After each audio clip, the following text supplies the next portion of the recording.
Test 6. You will hear a number of different recordings, and you will have to answer questions on what you hear. There will be time for you to read the instructions and questions, and you will have a chance to check your work. All the recordings will be played once only. The test is in 4 sections. At the end of the test, you will be given 10 minutes to transfer your answers to an answer sheet. Now turn to Section 1. Section 1. You will hear a conversation between an agent from City House Services and a customer who wants to have her house cleaned. First, you have some time to look at questions 1 to 4.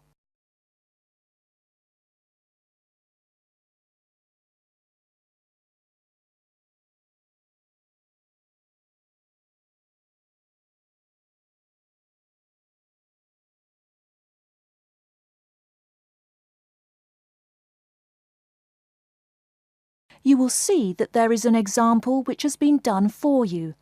On this occasion only, the conversation relating to this will be played first. Good morning, City House Services. How may I help you? Good morning. I'd like to arrange to have my house cleaned. Certainly. I just need to ask a few questions. First, could I take your name? Yes, it's Barbara Hill. The woman says that she is Barbara Hill, so Barbara Hill has been written in the space.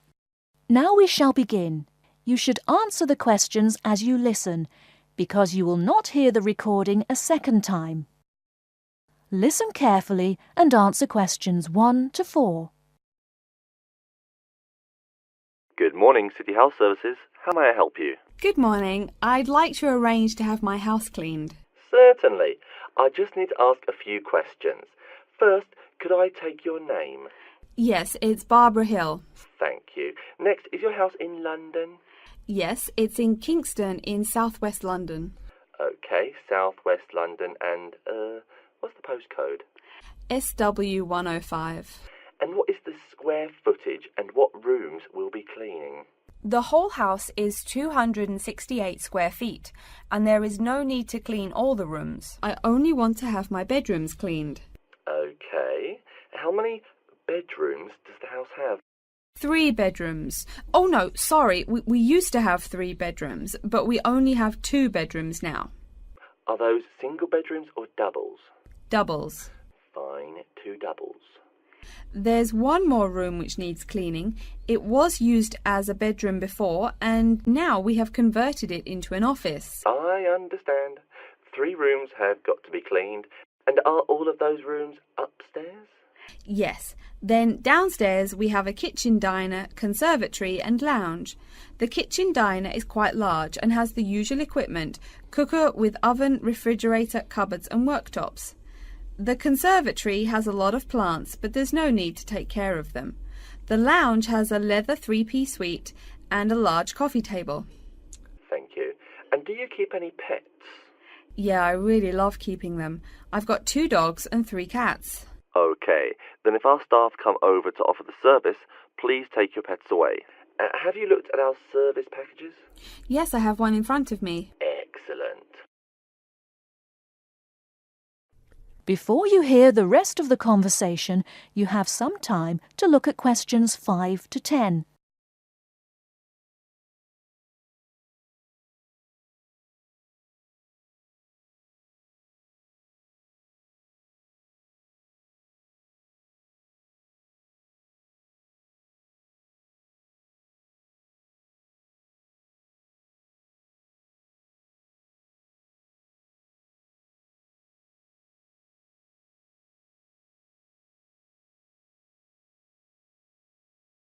Now listen and answer questions 5 to 10.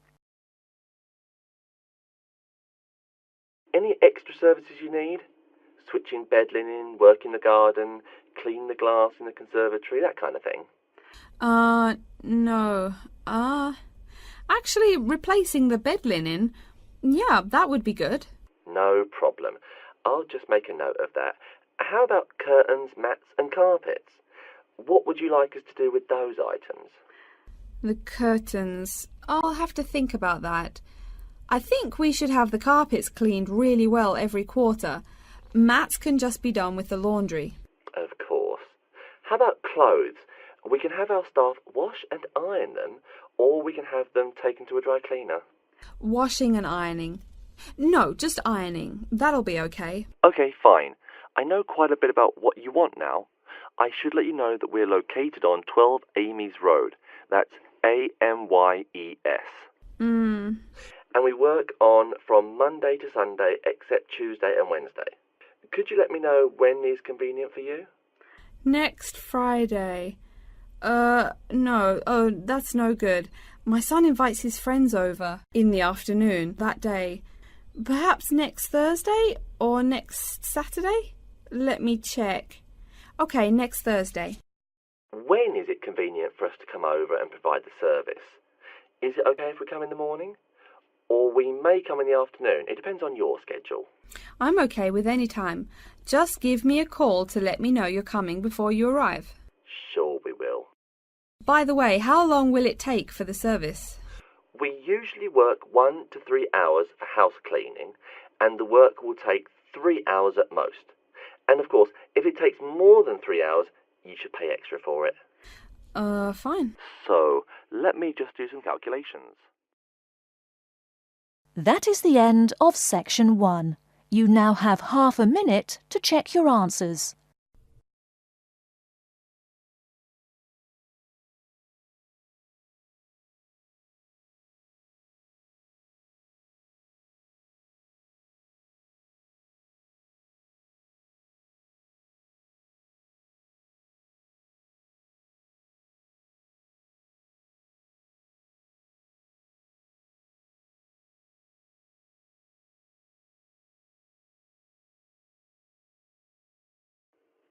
Now turn to section 2.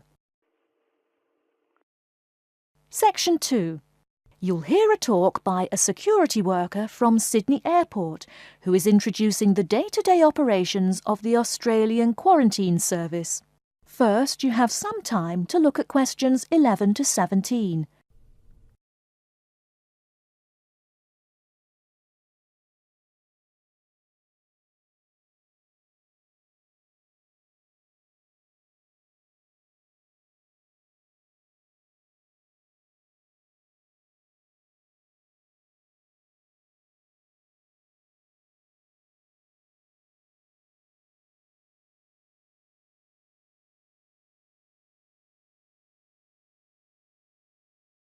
Now, listen carefully and answer questions 11 to 17. Hi everyone and welcome to Sydney Airport. Today I'll be giving you the inside information on the day-to-day operations of the Australian Quarantine Service here. We hope to provide you with a better understanding of why such heavy security regulations are necessary by educating you on how we operate and why we do the things we do. We're not here to try to persuade you to fly through Sydney Airport, though we hope you'll find your experience relatively stress-free and comfortable. First things first, our personnel.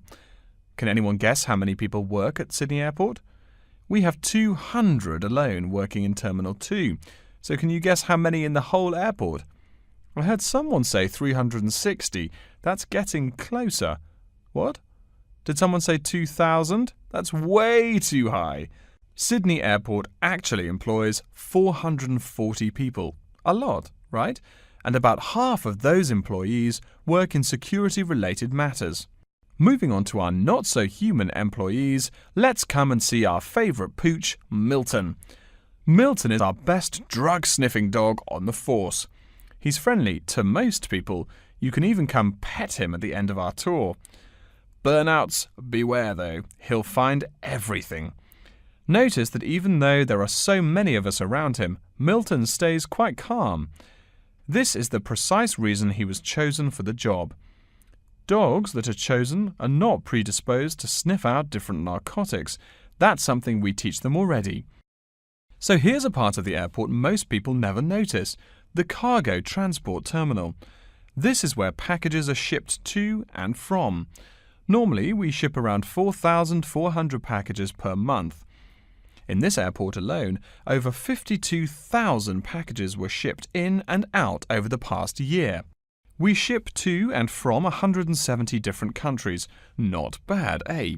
Probably it will go up to over 72,000 packages this year. And despite over 100 flights in and out of here daily, the number of lost or delayed packages is impressively low. If you send your package through here, rest assured we'll get it where it's going.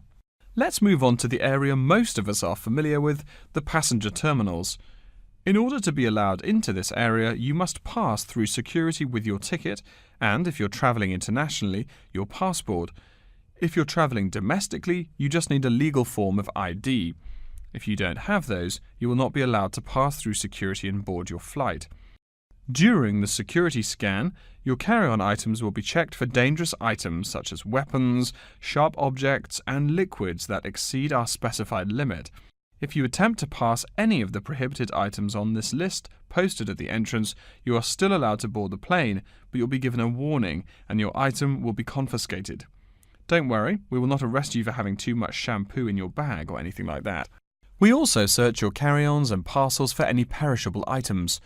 We prohibit the transportation of local vegetation and prohibit parcels containing any insects in them. You may or may not have learnt about this in biology class, but when some plants are introduced to a new environment, they spread wildly and wipe out the current species around it. It is important to control the introduction of new plants into an ecosystem, so we must prohibit the transport of any fertile seeds. So what happens to parcels containing possibly suspicious items? It's of course something we do not take lightly here. If an object passes through the scanner that appears suspicious in any way, it is separated out for manual search by a member of our trained security personnel. If an illegal plant or simple sharp object like a pocket knife is found, it is simply disposed of in our biohazard waste containers, and the package itself is returned to the sender, or passenger if it is for a passenger flight. More serious weapons are reported to higher authorities for investigation. Before you hear the rest of the talk, you have some time to look at questions 18 to 20.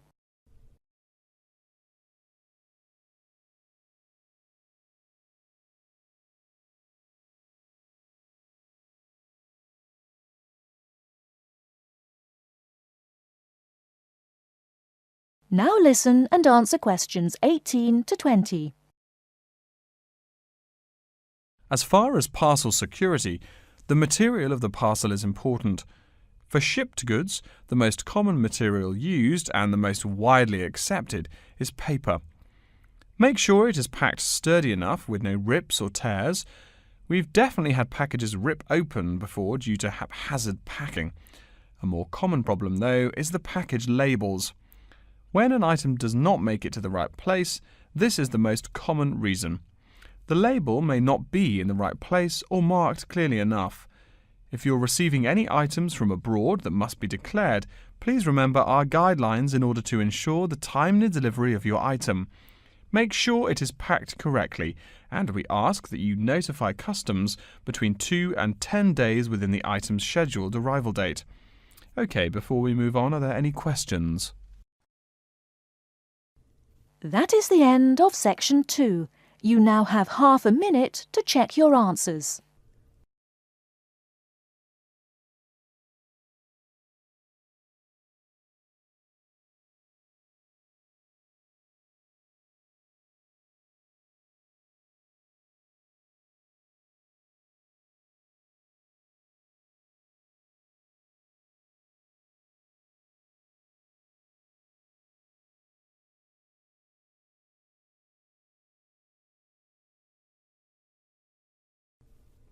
Now turn to section 3.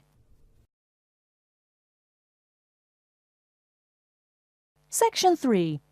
You will hear a librarian called Adam Smith talking to the students about how to use the facilities in the library. First, you have some time to look at questions 21 to 26.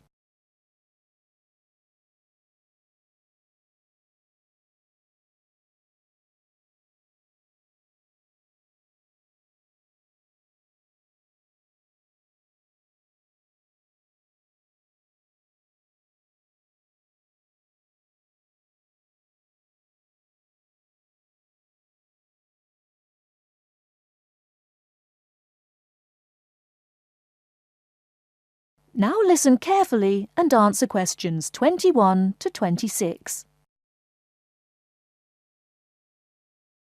Welcome. Please come in and gather over here around the tables. My name is Adam Smith, and I'm the librarian here. I'll show you around today and explain how to use these facilities. Hopefully, when I'm done with it, you'll know the ropes. And please feel free to let me know of any questions or concerns that you may have. Now we're at the gate of the library. Upon entering into the door, you'll find that the restrooms are on your left-hand side, and opposite them is a photocopy room. Many of you are wondering about the check-in and check-out process. What you have to do is go to the circulation desk, which is to the east of the photocopy room. The reading room is a really large area in the center of the library, just to the north of the circulation desk. I'm sure you won't miss it. If you're here to do research, this is where you should bring books to look through. However, if you're here to do any group projects or other interactive activities, I advise you to use one of the study rooms, which are just to the east of the reading room. Moving on to the southeast corner, we have the periodical section, just next to the study rooms. We have a collection of different newspapers and magazines in this section. You can get last week's weather reports, or all the top stories 5 years ago. Our periodicals can be traced back 20 years to the time when our school library was built. Our first question. Yes. Can we check out magazines from the library? I'm sorry, but you cannot take any periodicals out of the library. You're welcome to read them for as long as you want while you're here, but you cannot check them out. I wonder if there is any place where we can get some food in the library. Do we have a store here? Of course. The Food Service Center is just meters away from the study rooms. It's on the northeast corner as you look at the map.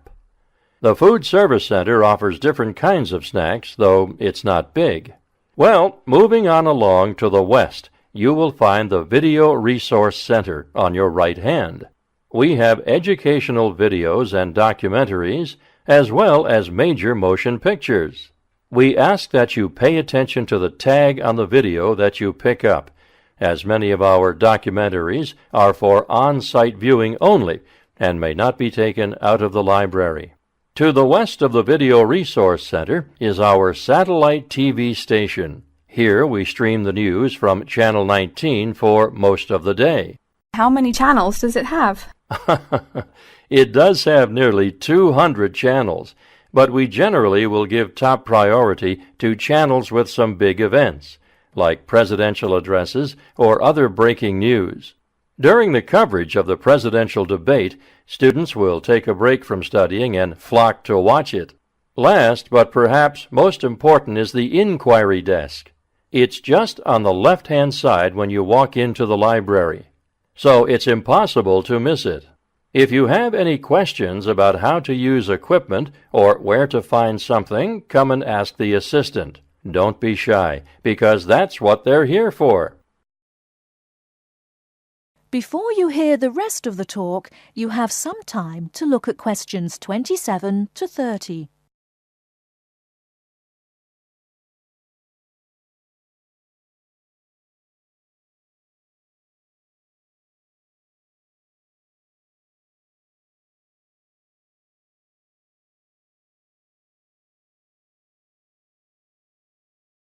Now listen and answer questions 27 to 30.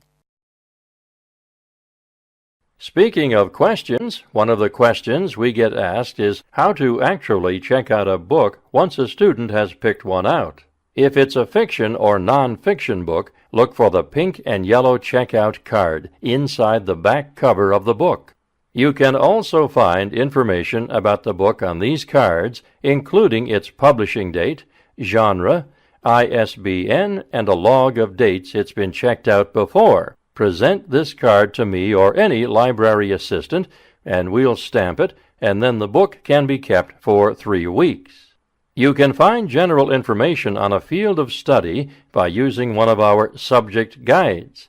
We have them on paper here, but any of our computers will allow you to search within fields as well. What if the library doesn't have a resource we're looking for? Great question. I'm going to address that. Our library is a network with a number of other universities in the area. So if there is something you're looking for and it's available somewhere in the area, we'll be able to get it for you. However, there are universities which are not part of the network, so we do not share resources with them. If you want more information about the library and its resources, you'll find it in a labeled blue folder on my desk in the Enquiry section. Okay, so that's a lot of information all at once, and I don't expect you to remember it all. The most important thing is please be respectful of the staff, and if you need help with anything at all, come and ask me or one of the assistants. All right, any questions? That is the end of Section 3. You now have half a minute to check your answers.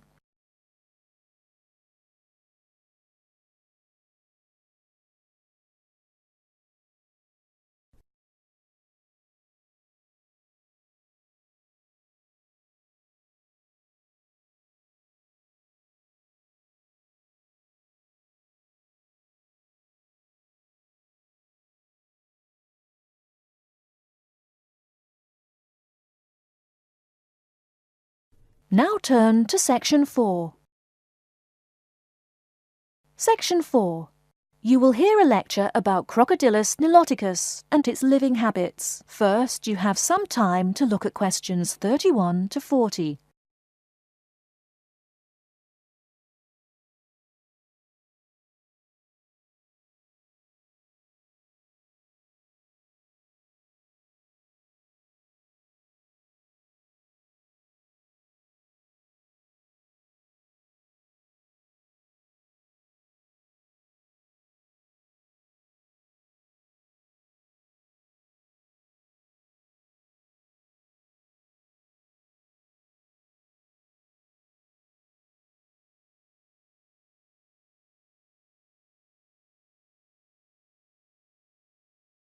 Now listen carefully and answer questions 31 to 40.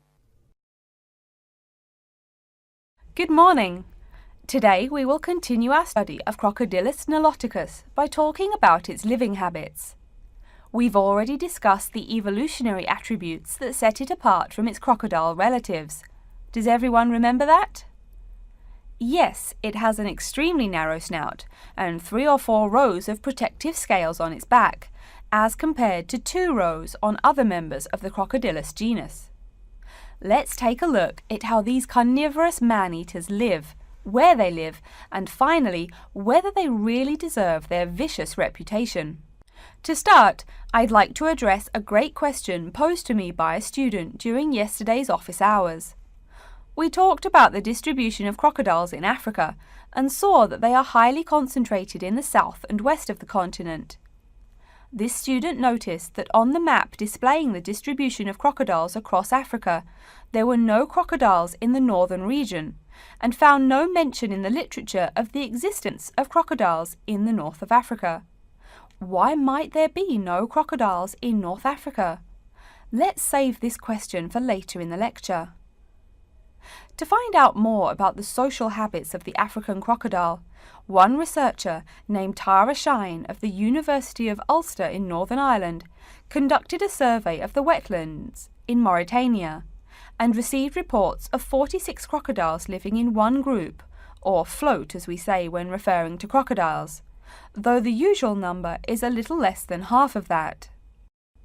In general, crocodiles are more highly concentrated in wet subtropical environments near bodies of water and rich vegetation. While South American crocodiles thrive in cool rainforests, the African crocodile is more equipped for heat. Though they can survive at the hot temperatures found in some deserts, they are not equipped to handle dry climates and thus cannot survive in places like the Sahara Desert of North Africa. As cold-blooded animals, crocodiles' core temperatures fluctuate from their average of 38 degrees Celsius as external conditions change. Thus, they need to avoid extreme temperatures. Others live an underwater life, keeping a body temperature close to that of the water. As their own unique method of regulating their body temperatures, some African crocodiles have made dens by digging holes in the ground to provide themselves with a cool, dark place to retreat from the hot African sun. Speaking of the hot African sun, let's go back to the question asked at the beginning of the lecture. We know that there used to be crocodiles in northern Africa, yet today there are none. What are some possible explanations for this? Some students have suggested that the African crocodile has evolved from a desert creature into a wetland creature, thus causing them to migrate south for more appropriate conditions. Others presume that the crocodile was hunted out of northern Africa by a fiercer predator. While these are intelligent guesses, the real story is a little bit different. The key to this migration is that the Sahara Desert did not always cover the north of Africa. About 8,000 years ago, the land was fertile wetlands, perfect for breeding crocodiles. Over time, though, the area dried out and the wetland slowly turned to desert, leading the African crocodile to migrate south to the marshlands they call home today. Some crocodiles did, however, adapt to living in dry conditions. In Mauritania, some crocodiles have learned to survive in an area where they can go up to 8 months with no water, by spending the driest of times in what's called a torpor, or short period of hibernation. To utilize every bit of rainfall, these desert crocodiles dig underground caves that collect runoff, thus staying cool and hydrated. During the mating period in November and December, males attract females to their viciously protected territory through a number of behaviors that range from snapping their jaws all the way to sending infrasonic pulses through the water. Afterwards, the female digs a hole up to 60 centimeters in depth to store the eggs for an 80-day incubation period. The female protects these eggs during the period, and sometimes even helps crack the eggs with her snout at the end. These teeth-gnashing carnivores are softer than we think. Although these vicious creatures have attacked humans on a few occasions, the residents are not afraid of them. In fact, they show a great deal of reverence towards these wondrous creatures. Some say that crocodiles bring water to their habitat, so if they leave, they will bring the water with them. Obviously, this is not true, but it demonstrates the admiration the inhabiting people have for crocodiles. Generally, crocodiles do not predate on humans. They attack when humans populate the crocodile's habitat, instilling fear and uneasiness in the crocs. Like any other species, crocodiles are known to attack when feeling fear. There's still a lot more to be discovered about the African crocodile.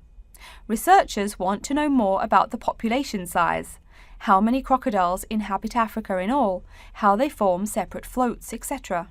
There is still also much to learn about migration patterns and relations to other populations of crocodiles now found in other parts of the world.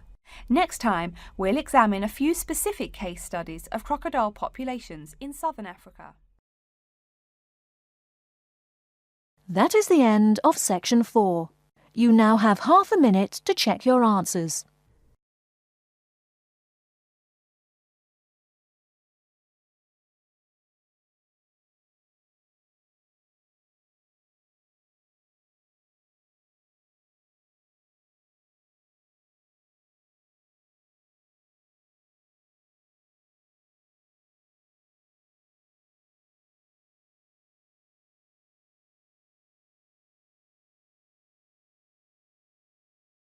That is the end of the listening test.